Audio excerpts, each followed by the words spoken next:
Hello friends, मेरा नाम है कुणाल और स्वागत है आपका मेरे इस नए नोड.जेएस प्रोजेक्ट कोर्स में। तो हमने पिछले दिन जो है नोडमॉन को सेटअप किया था और हमने एक्सप्रेस राउट को डिफाइन किया था और पोस्टमॉन से हमने एक्सप्रेस राउट्स को जो है टेस्ट किया था।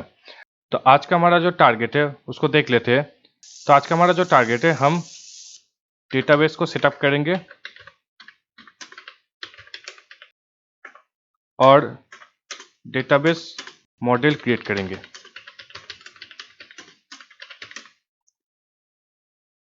तो सबसे पहले हम क्या करेंगे, डेटाबेस को सेटअप करते हैं। तो हम इस प्रोजेक्ट के लिए मोंगोडीबी का इस्तेमाल करने वाले हैं। तो सबसे पहले क्या करेंगे, मोंगोडीबी को डाउनलोड कर लेंगे। तो ब्राउज़र पे चलते हैं, तो यहाँ पे सर्च करते हैं मोंगोडीबी लिख के। तो यहाँ पे हमारा जो पहला रिजल्ट है उसको ओपन करते हैं। तो ये हमारा मोंगोडीबी का जो ऑफिशियल होम पेज है। तो यहाँ से हम मोंगोडीबी को अपने प्रोजेक्ट में डाउनलोड कर सकते हैं। तो उसके लिए क्या करेंगे, ऊपर प्रोडक्ट में जाएंगे, उसके बाद हम कम्युनिटी सर्वर पे जाएंगे और यहाँ पे हम कम्युनिटी सर्वर को डाउनलोड कर लेंगे। और डाउनलोड करने के लिए हम यहाँ पे सबसे पहले वर्जन जो है वो करेंट रहने देंगे। उसके बाद हमारा ओएस चूज करेंगे। ओएस जो है हमारा विंडोज़ है। तो पैकेज जो है यहाँ पे MSI दिखा रहा है, लेकिन हम यहाँ पे जिप को डाउनलोड करेंगे। तो यहाँ पे डाउनलोड करते हैं। तो यहाँ पे जो है डाउनलोड होना शुरू हो चुका है। तो मैंने ऑलरेडी डाउनलोड कर लिया, तो इसको कैंसिल करते हैं। तो हमारा जो फोल्डर पे चलते हैं, ये देखिए मैंने मोंगोडीबी को यहाँ पे डाउनलोड कर लिया। तो सबसे पहले कि एक जिप फाइल पे है, तो इसको एक्सट्रैक्ट करते हैं।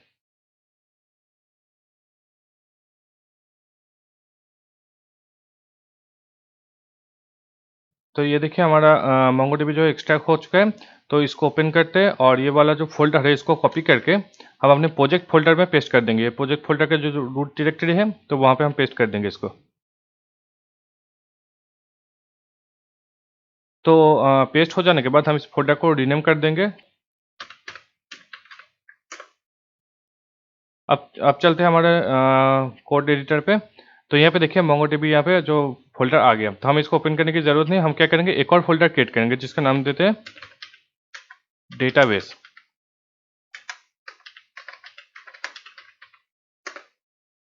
तो ये देखिए डेटाबेस फोल्डर क्रिएट हो गया। तो इस डेटाबेस फोल्डर में हमारा जो पूरा डेटाबेस है वो सेव रहेगा।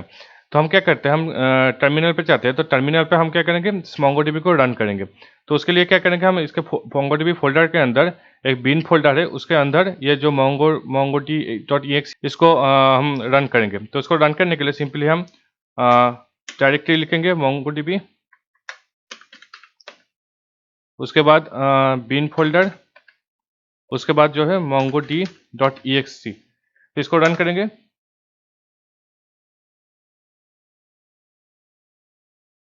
यहाँ पे ये जो है क्लोज हो गया क्योंकि हमने कोई डेटाबेस पाथ नहीं डाला। तो उसके लिए क्या करेंगे, हम यहाँ पे डबल हाइफन देके db पाथ लिख के इक्वल्स टू देके अपना फोल्डर का नाम डाल देंगे। तो फोल्डर क्या होगा, ये डेटाबेस वाला फोल्डर होगा हमारा। तो हम डेटाबेस लिख देते हैं। तो ये जो है कोई यहाँ पे कोई भी स्पेस नहीं होगा, सिंपली ऐसे लिख दीजिए और उसको एंटर दीजिए। अब ये देखिए हमारा जो डेटाबेस है वो रन हो चुका है। अब हम ये डेटाबेस वाला फोल्डर को ओपन करेंगे, तो यहाँ पे देखिए बहुत सारे फाइल्स क्रिएट हो चुका है। तो हमें इस फाइल को देखने की कोई ज़रूरत नहीं, हम डेटाबेस को कहीं और से भी चेक कर सकते हैं, वो हम बाद में आएंगे। तो अभी इसको क्लोज कर देते हैं और मोंगोडीबी फोल्डर को भी क्लोज कर देते हैं और डेटाबेस कनेक्शन को भी हम क्लोज कर देते हैं। तब हम क्या करेंगे, ताकि हमें डेटाबेस को हर बार स्टार्ट करना आसान हो, उसके लिए क्या करेंगे, पैकेज डॉट जेसन में एक स्क्रिप्ट कमेंट लिख देंगे यहाँ पे। तो यहाँ पे नेम देते हैं डेटाबेस और यहाँ पे हम ना कमेंट डाल देंगे डॉट बैकवर्ड स्लैश मोंगोडीबी, उसके बाद जो है बिन फोल्डर, उसके बाद जो है mongodb.exe ये वाला फाइल। उसके बाद जैसे हमने कमेंट में लिखा था डबल हाइफन देके db path equals to database, हमारा फोल्डर का नेम। तो ये कमेंट हो गया, लेकिन यहाँ पे दिख रहा है, अब यहाँ पे एक एरर दिखा रहा है, रेड लाइन दिखा रहा है। ये जो बैकवर्ड स्लैश हमने यूज़ किया है, ये स्ट्रिंग में एक मीनिंग क्रिएट करता है। मतलब ये जो बैकवर्ड स्लैश का मतलब है, ये अगला स्ट्रिंग जो है वो एस्केप कर देगा। तो हम इसको इस एरर को हटाने के लिए सिंपली हम डबल बैकवर्ड स्लैश का इस्तेमाल करेंगे। ये देखिए एरर हट चुका है। अब हम क्या करेंगे, इसको रन करेंगे। तो जैसे हम प्रोजेक्ट को स्टार्ट करते हैं यहाँ पे npm स्टार्ट लिख के, उसी तरह से हम npm डेटाबेस लेके अगर प्रोजेक्ट को स्टार्ट करेंगे यहाँ पे, तो ये देखिए यहाँ पे अननोन कमेंट दिख रहा है, क्योंकि ये जो स्टार्ट वाला कमेंट है ये तो एक स्पेशल कमेंट है। ये सिर्फ npm स्टार्ट ऐसे लिखने से स्टार्ट हो जाएगा, लेकिन अगर स्टार्ट के अलावा और कोई कमेंट हम इस्तेमाल करते हैं तो उसके लिए हमें एक और वर्ड लिखना पड़ता है, वो है रन डेटाबेस लिखेंगे। तो ये देखिए डेटाबेस जो है वो सही से रन हो चुका है। ये देखिए डेटाबेस सर्वर जो है स्टार्ट हो चुका है। तो हमारा डेटाबेस कनेक्शन जो है वो कंप्लीट हो चुका है। तो इसको क्लोज करते हैं और यहाँ पे टर्मिनल पे एक और टर्मिनल यहाँ पे ओपन करते हैं जहाँ पे हमारा सर्वर जो है स्टार्ट होगा। तो यहाँ पे हमने सर्वर जो है स्टार्ट कर दिया। तो यहाँ पे देखिए हमारा दो टर्मिनल है, एक पे सर्वर है और एक पे डेटाबेस है। नेक्स्ट हम क्या करेंगे, नेक्स्ट हम अपने प्रोजेक्ट पे डेटाबेस को कनेक्ट करेंगे, प्रोजेक्ट से हम डेटाबेस को कनेक्ट करेंगे। तो उसके लिए हम थर्ड पार्टी मॉड्यूल का इस्तेमाल करेंगे जिसका नाम है mongoose। तो हम यहाँ पे देख लेते हैं, ये जो है mongoose का ऑफिशियल वेब पेज है, इसको ओपन करते हैं। तो ये mongoose का ऑफिशियल वेब पेज है। तो यहाँ पे सबसे पहले डिस्क्रिप्शन दिया हुआ है कैसे हम mongoose को कनेक्ट कर सकते हैं। तो एक काम करते हैं, हम इसको डायरेक्ट कॉपी कर लेते हैं और अपने प्रोजेक्ट फोल्डर पे पेस्ट कर देते हैं यहाँ पे। तो इसी तरह से हमारा mongoose जो है वो कनेक्ट हो जाएगा, लेकिन यहाँ पे एरर दिखा रहा है क्योंकि हमने अभी mongoose मॉड्यूल को इंस्टॉल नहीं किया। तो हमें mongoose मॉड्यूल को भी इंस्टॉल करना पड़ेगा। तो उसके लिए npm इंस्टॉल mongoose लिख देंगे। तो ये देखिए हमारा mongoose मॉड्यूल जो है वो इंस्टॉल हो चुका है। अब सर्वर को फिर से स्टार्ट करते हैं। तो यहाँ पे देखिए, यहाँ पे आ रहा है एक डेप्रिकेटेड वार्निंग।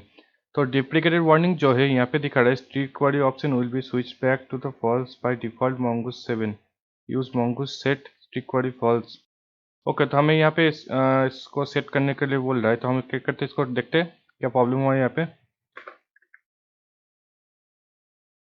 आप देख रहे हैं यहाँ पे डिप्लिकेटेड वार्निंग जो है वो हट चुका है। तो मेरे साथ ये पहली बार हुआ है, तो पता नहीं ये प्रॉब्लम क्या हुआ है। तो हम क्या करेंगे, इसको नेक्स्ट वीडियो में देखते हैं। अभी के लिए हम आगे बढ़ते हैं। तो यहाँ पे देख रहे हैं जो हमने mongoose कनेक्ट का इस्तेमाल किया है। तो यहाँ पे देखिए ये जो हमारा डेटाबेस का कनेक्शन पाथ है, तो यहाँ पे देखिए mongodb:/, उसके बाद हमारा जो लोकल आईपी एड्रेस है वो डालते हैं, उसके बाद पोर्ट है। तो यहाँ पे जो है ये डिफ़ॉल्ट जैसा है वैसे ही रहने देते हैं, हम इसको कोई भी चेंज नहीं करेंगे। ये जो है हमारा लोकल पोर्ट और लोकल जो है आईपी एड्रेस है। और इसके बाद जो टेस्ट लिखा है तो इसको हटा के हम दे देते हैं हमारा डेटाबेस का नाम देते हैं हम जर्नल। तो ये है हमारा डेटाबेस का नाम। तो इसी डेटाबेस में हमारा जो पूरा डेटा है वो सेव हो जाएगा। तो हमने यहाँ पे MongoDB को mongoose से कनेक्ट कर दिया। तो हम क्या करेंगे, डेटाबेस मॉडल क्रिएट करेंगे यहाँ पे। तो डेटाबेस मॉडल क्या है, तो हम उसके लिए जाएंगे हमारे रीडमी पेज पे। तो हमने यहाँ पे देखा था कि हम MVC मेथड को जानेंगे। तो MVC का मतलब होता है मॉडल, व्यू और कंट्रोलर। ठीक है, तो यहाँ पे डेटाबेस मॉडल को इस मॉडल से रेफर करते हैं। तो मॉडल का मतलब होता है हम एक डेटाबेस का एक प्रोटोटाइप या फिर स्ट्रक्चर बनाएंगे जिसके मदद से हम डेटाबेस पे डेटा को स्टोर करेंगे और अपने डेटा को वैलिडेट करेंगे। तो हमारा डेटाबेस मॉडल यहाँ पे app.js पे क्रिएट करते हैं।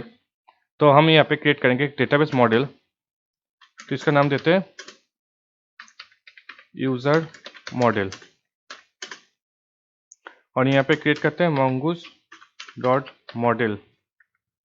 तो सबसे पहले हमें मॉडल का नाम देना पड़ेगा। मॉडल का नाम हम देते हैं यूजर, कैपिटल U। और नेक्स्ट हमें अपना स्कीमा डालना पड़ेगा। तो स्कीमा में यहाँ पे हम डालेंगे न्यू mongoose.schema और इसके अंदर हम अपना डेटाबेस का स्ट्रक्चर या फिर डेटाबेस का जो मॉडल यहाँ पे डालेंगे।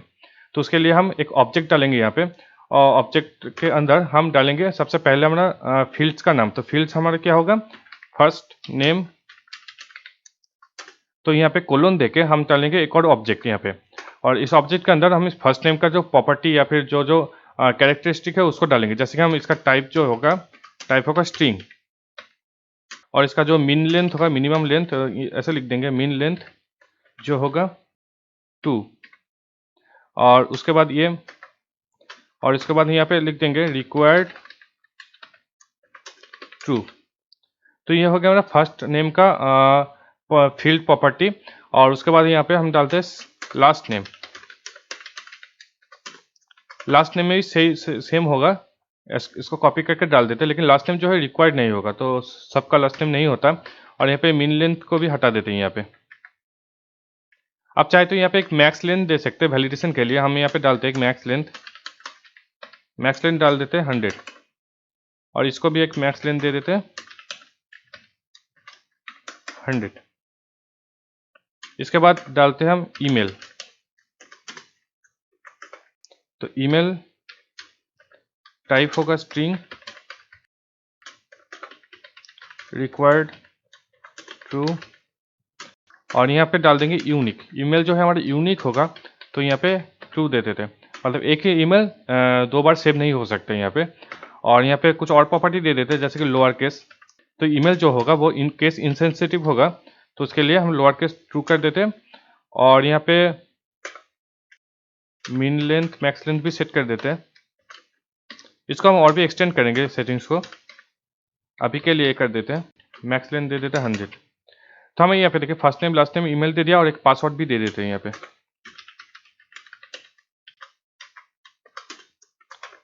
पासवर्ड हम टाइप स्ट्रिंग दे देते हैं, और यहाँ पे रिक्वायर्ड ट्रू, और यहाँ पे मिन लेंथ दे देते हैं 8। तो ये पासवर्ड ज़्यादा सिक्योर नहीं है, लेकिन अभी इसी से ही काम चला लेंगे। ओके, तो ये हमारा यूज़र मॉडल जो है वो क्रिएट हो चुका है। एक काम करते हैं, इसको यूज़र मॉडल ना देके सिर्फ यूज़र दे देते हैं।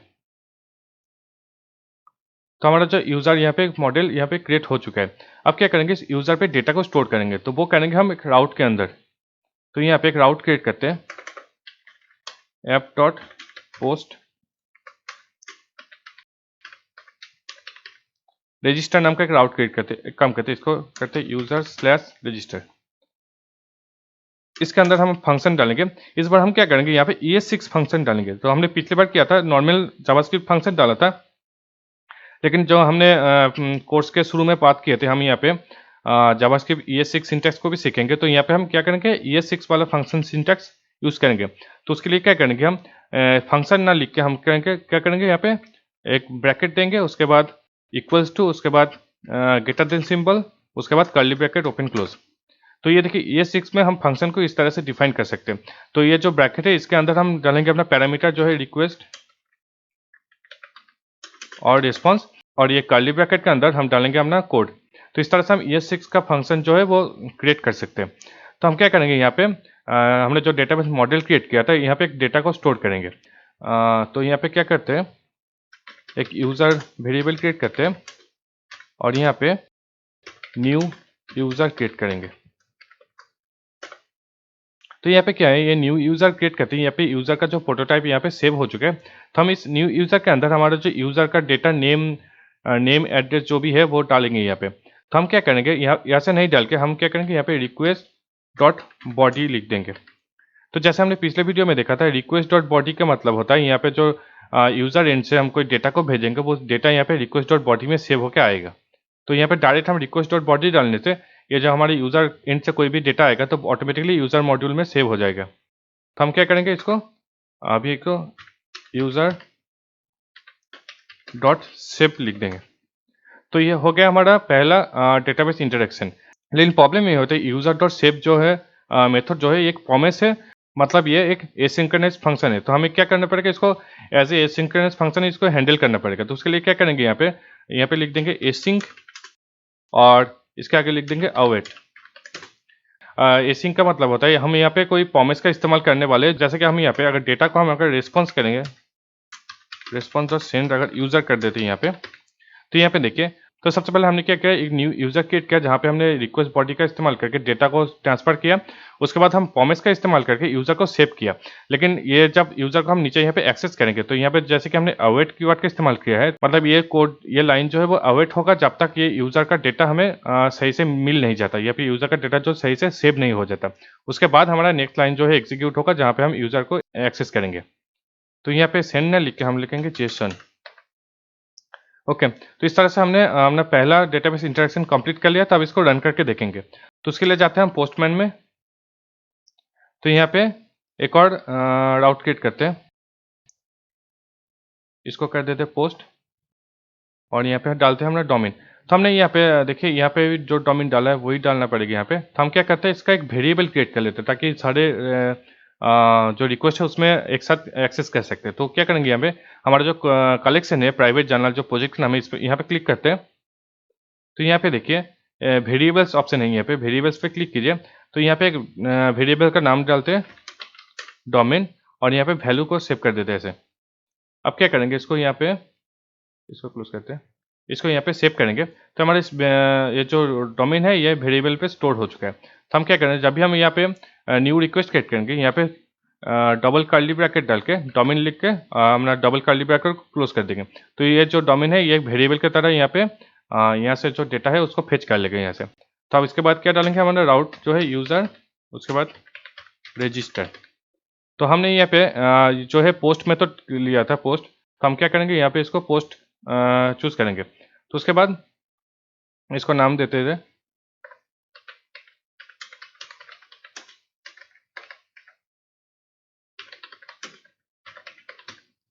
इसको सेव करते हैं। अब क्या करेंगे, हम यहाँ पे डेटा को सेंड करेंगे। तो डेटा सेंड करने के लिए हम जाएंगे बॉडी में, उसके बाद रॉ, उसके बाद यहाँ पे टेक्स्ट को कर देंगे जेसन। तो यहाँ पे हम अपना डालेंगे अपना क्या है फर्स्ट नेम, फर्स्ट नेम डालते हैं। फर्स्ट नेम जो है कुणाल है मेरा, और यहाँ पे देख सकते हैं यहाँ पे जो हमने डाला था लास्ट नेम जो है ऑप्शनल है, इसको छोड़ देते हैं। अभी यहाँ पे ईमेल और पासवर्ड है, तो क्या करते हैं यहाँ पे ईमेल डालते हैं, यहाँ पे kunal@ कुछ भी दे देते हैं, और यहाँ पे पासवर्ड डालते हैं। एक काम करते हैं, पासवर्ड को हम 1 2 3 4 छोटा रखते हैं, जैसे कि हमने यहाँ पे देखा था मिनिमम लेंथ जो है 8 है। अगर हम यहाँ पे छोटा रखेंगे तो यहाँ पे एक एरर आ जाएगा, तो हम वही चेक कर सकते हैं ये जो है वैलिडेशन जो है ठीक से काम कर रहे हैं कि नहीं। तो हम क्या करेंगे, यहाँ पे सेंड करेंगे इसको, और ये पे हमने जैसे कि एक्सपेक्ट किया था ये जो पासवर्ड का वैल्यू जो है वो यहाँ पे दिखा रहा है एरर की, और यहाँ पे देखिए यूज़र वैलिडेशन फेल दिखा रहा है। लेकिन यहाँ पे प्रॉब्लम ये जो है ये ऐप जो है क्रैश हो चुका है। तो क्रैश होने से प्रॉब्लम होता है, ये जो सर्वर है वो स्टॉप हो चुका है। अब हम वापस यहाँ से रिक्वेस्ट को डालेंगे, तो यहाँ पे देखिए कुड नॉट सेंड रिक्वेस्ट दिखा रहे हैं, ये जो सर्वर जो है स्टॉप हो चुका है। तो हमें यहाँ पे क्या करना पड़ेगा, सर्वर को रिस्टार्ट करने के लिए हमें फाइल में थोड़ा सा कुछ चेंज करना पड़ेगा। जैसे कि हम अगर यहाँ इसको चेंज करते हैं, उसके बाद 4 डालते, सॉरी 8 डालते हैं, तो सर्वर यहाँ से ऑटोमेटिकली रिस्टार्ट हो गया। अब हम फिर से यहाँ पे रिक्वेस्ट को डाल सकते हैं, तो यहाँ पे फिर से एरर आ जाएगा। तो हम क्या करेंगे, इस ऐप क्रैश को अगर बंद करना चाहते हैं तो उसके लिए हम ट्राई कैच मेथड का इस्तेमाल कर सकते हैं। तो यहाँ पे राउट के अंदर हम पूरा कोड को ट्राई कैच ब्लॉक के अंदर डाल सकते हैं। तो यहाँ पे इसको कट करते हैं, तो फिर ट्राई करके इसके अंदर डाल देते हैं, और यहाँ पे कैच पे एरर को हम कंसोल लॉग करके देख सकते हैं। और हमारा राउट जो है वो सही से क्लोज हो जाए उसके लिए हम एक रेस्पॉन्स सेंड कर देंगे।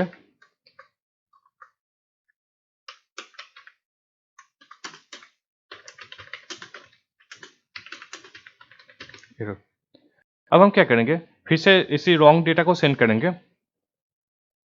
ये देखिए मैसेज आ गया यहाँ पे देयर इज एन एरर, और यहाँ पे यूजर वैलिडेशन फेल दिखा रहा है, लेकिन हमारा ऐप जो है वो क्रैश नहीं हुआ, हमारा ऐप जो है वो अभी भी चल रहा है। तो हम यहाँ पे दोबारा से रिक्वेस्ट भेज सकते हैं। यहाँ पे दोबारा यहाँ पे एरर आ गया, और यहाँ पे देखिए ऐप जो है फिर से रनिंग हो रहा है। तो इस तरह से हम ट्राई कैच ब्लॉक का मेथड का इस्तेमाल करके हम अपने ऐप को क्रैश होने से बचा सकते हैं। तो हम क्या करेंगे, हम अब क्या करेंगे, एक वैलिड डेटा को भेजते हैं यहाँ पे। तो एक वैलिड डेटा है, अब क्या करेंगे, इसको सेंड करेंगे। यहाँ पे देखिए देयर इज एन एरर दिखा रहा है, यहाँ पे कुछ भी एरर हुआ है। यहाँ पे इसका जो मिनिमम लेंथ, तो यहाँ पे मैंने कुछ एरर गड़बड़ किया है ईमेल पे, और मिनिमम लेंथ जो 2 है, maximum length okay, minimum length यहाँ पे दो बार डाल दिया, तो आपने पहले नोटिस किया होगा शायद। तो यहाँ पे मैक्स लेंथ डाल देते। अब क्या करेंगे, इसको फिर से भेजेंगे।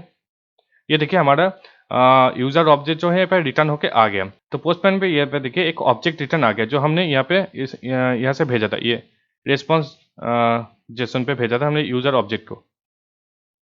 तो यहाँ पे यूजर ऑब्जेक्ट के अंदर देखिए हमारा फर्स्ट नेम आ गया, ईमेल आ गया, पासवर्ड आ गया, और यहाँ पे देखिए एक आईडी आ गया। तो ये आईडी जो है ऑटोमेटिकली मोंगोडीबी से जनरेट होके आ गया, और ये आईडी जो है वो यूनिक है हर एक डेटाबेस एंट्री के लिए। तो हम इस आईडी को रेफर करके हमारे स्पेसिफिक यूज़र या फिर स्पेसिफिक किसी भी रो को हम टारगेट कर सकते हैं। तो हम क्या करेंगे, इसको मिनिमाइज करते हैं। तो आप क्या करेंगे, हमारा जो डेटा सेव हो चुका है तो वो हम कहाँ पे चेक करेंगे, तो उसके लिए हम एक VS कोड एक्सटेंशन का इस्तेमाल करेंगे। तो यहाँ पे जाते हैं एक्सटेंशन पे, तो यहाँ पे ये वाला डेटाबेस क्लाइंट, तो ये एक्सटेंशन जो है आप इंस्टॉल कर सकते हैं।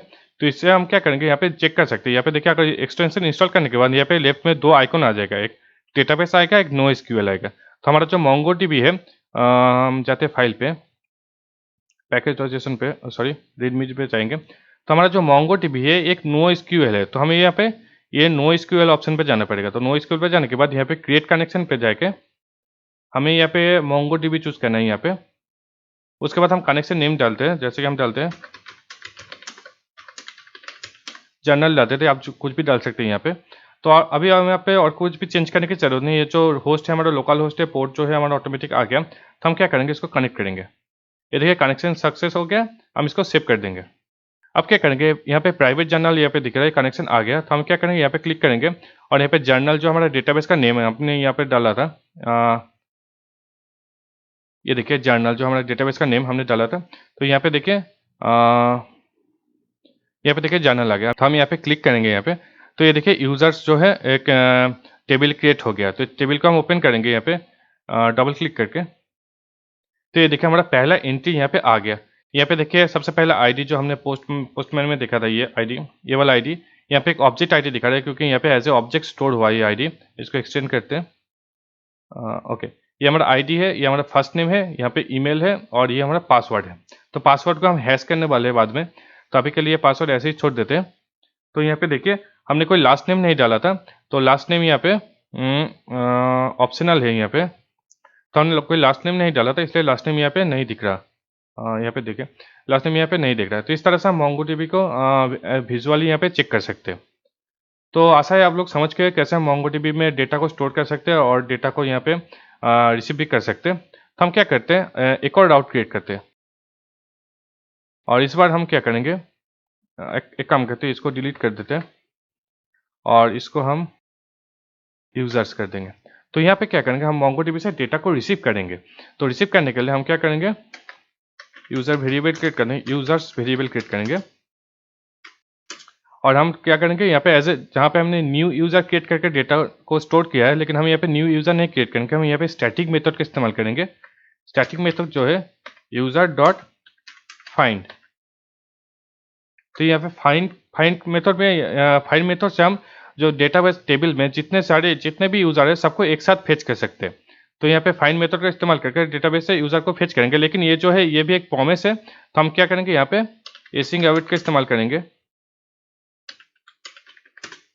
और इस यूजर को हम रिस्पॉन्स भेज देंगे। लेकिन यहाँ पे एरर ना आए, ऐप जो हमारा क्रैश ना हो, इसलिए हम इसको ट्राई कैच ब्लॉक में डाल देंगे।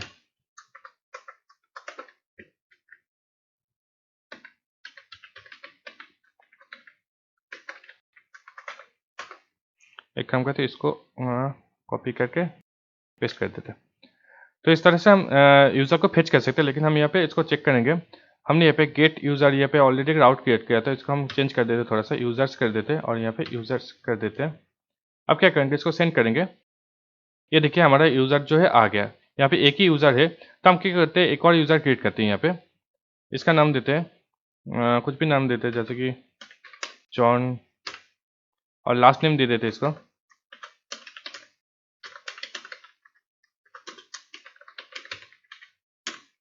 पासवर्ड दे देते हैं और ईमेल आईडी दे देते हैं, ईमेल दे देते हैं, पासवर्ड सेम रहते हैं। ओके, नेक्स्ट करते हैं। ये देखिए हमारा यूज़र जो है क्रिएट हो चुका है। तो हमें इसको पता कैसे चलेगा, यहाँ पे हम इसी वाले राउट से चेक कर सकते हैं। यहाँ पे गेट यूजर्स पे जाएंगे, तो अभी यहाँ पे एक ही यूज़र दिखा रहा है, हम इसको सेंड करेंगे। ये देखिए हमारा दो यूज़र यहाँ पे आ गया। तो हम चाहते हैं यहाँ पे डेटाबेस विजुअलाइजेशन भी देख सकते हैं। इसको रिफ्रेश करते हैं, तो रिफ्रेश वाला आइकॉन यहाँ पे एक्जीक्यूट एसक्यूएल है, ये आ गया। देखिए यहाँ पे दो ही यूज़र यहाँ पे आ गया। तो यहाँ पे देखिए इस बार यहाँ पे लास्ट नेम दिखा रहा है। तो मोंगूस जो है वो बहुत ही लार्ज मॉड्यूल है। हमने यहाँ पे सिर्फ दो ही मेथड देखा, यहाँ पे यूज़र डॉट सेव देखा और हमने यहाँ पे डॉट फाइंड देखा। तो हम अगर मोंगूस के ऑफिशियल वेबसाइट पे जाएंगे, यहाँ पे रीड द डॉक्स जाएंगे, तो यहाँ पे आपको बहुत सारे यहाँ पे ऑप्शन यहाँ पे मिल जाएंगे। यहाँ पे मॉडल और स्कीमा और यहाँ पे अगर हम यहाँ पे देखेंगे वैलिडेशन है, यहाँ पे बहुत सारे मॉड्यूल्स, यहाँ पे बहुत सारे ऑप्शन है, इसको आप चेक कर सकते हैं। और हम इस कोर्स में भी आगे हर एक मॉड्यूल को यहाँ पे देखते रहेंगे। ओके, तो इस वीडियो में इतना ही। एक काम करते हैं, हम आज का प्रोग्रेस जो है वो यहाँ पे लिख देते हैं। डे 3 इंस्टॉल्ड MongoDB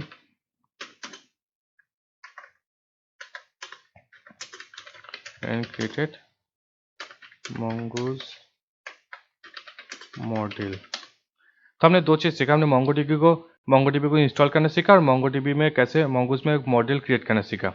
तो नेक्स्ट दिन हम क्या करेंगे, इस प्रोजेक्ट को थोड़ा ऑर्गेनाइज करेंगे और हमारा मेन प्रोजेक्ट का काम जो है शुरू करेंगे। यहाँ पे देखिए हमने एक ही फाइल में सारे चीज़ काम कर लिया, तो हम इसको सेपरेट करेंगे। हम यहाँ पे मॉडल्स को अलग से सेपरेट करेंगे, डेटाबेस कनेक्शन को सेपरेट करेंगे और राउट्स को हम अलग से सेपरेट करेंगे। तो वो हम नेक्स्ट वीडियो में करेंगे। तो अगर वीडियो पसंद आए तो उसको लाइक कीजिए, शेयर कीजिए अपने दोस्तों के साथ। और तो इस कोर्स को आगे देखने के लिए प्लेलिस्ट को सेव कर लीजिए, और ऐसे और वीडियो देखना चाहते हैं तो अभी चैनल को सब्सक्राइब कर लीजिए।